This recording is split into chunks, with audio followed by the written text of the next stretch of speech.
Hello crafty friends, it's Donna here again from Donna is Playing Paper with a fun homemade bouquet card that uses just one stamp.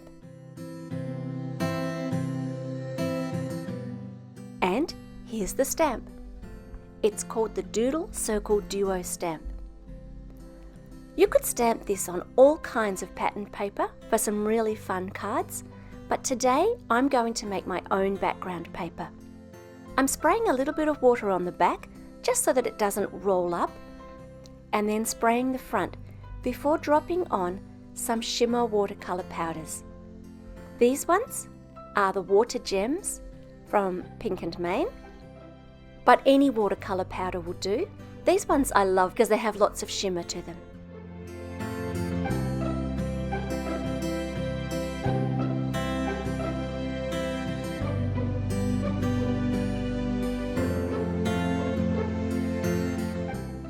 I'm doing the thing that you know you should never do, which is mucking, rather than just letting the colour move around on the page. And then I'm going to dry that with my dryer. Because I've used colours from all over the rainbow, I don't want them to mix too much and turn muddy, so I'm going to dry it as quickly as I can.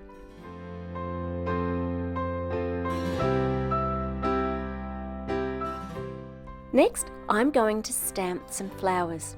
First, I'm going to prep the paper with my powder tool so that the extra embossing powder doesn't stick where I don't want it. Versamark ink stays sticky for quite a long time, so I'm able to stamp a couple before I add the powder. You'll notice that I'm stamping a few times. That's because this paper is quite textured and I want to be sure that I've definitely got a good coverage with my stamp.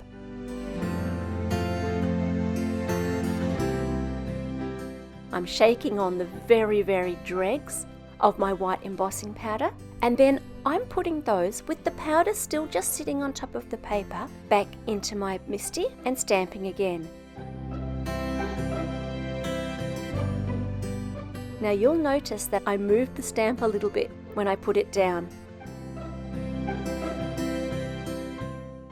And the results are about to appear here when I shake off this powder. I've just got a few extra speckles on this blue flower.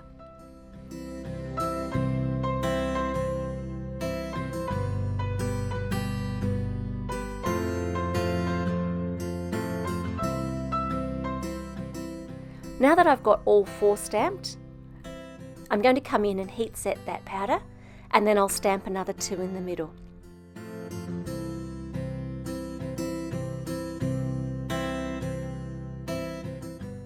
These are the easiest stamps in the world to fussy cut, and I imagine they'd be really hard to cut if you had the die, because they're almost circular but not quite.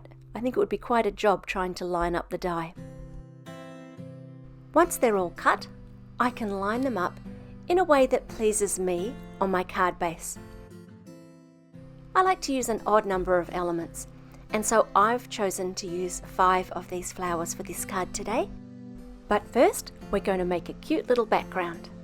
And I'm using this Simple Dots 3D embossing folder to do that.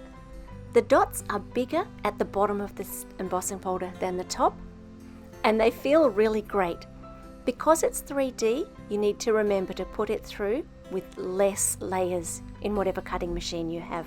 The sentiment comes from a most useful set called Happy Birthday Sentiment Sheets. I use it all the time. I've stuck a couple of these down flat to the card and then popped the rest of them up with foam tape. I've also used foam tape on half the sentiment, the bit that's hanging off the flower, and just glued the rest direct. And to complement the flower theme, I've added some little enamel dots. I'll leave links to all the supplies that I've used for today's card in the box below. I hope that you've enjoyed this quick, fun little card. I look forward to sharing more cards with you soon. Bye for now.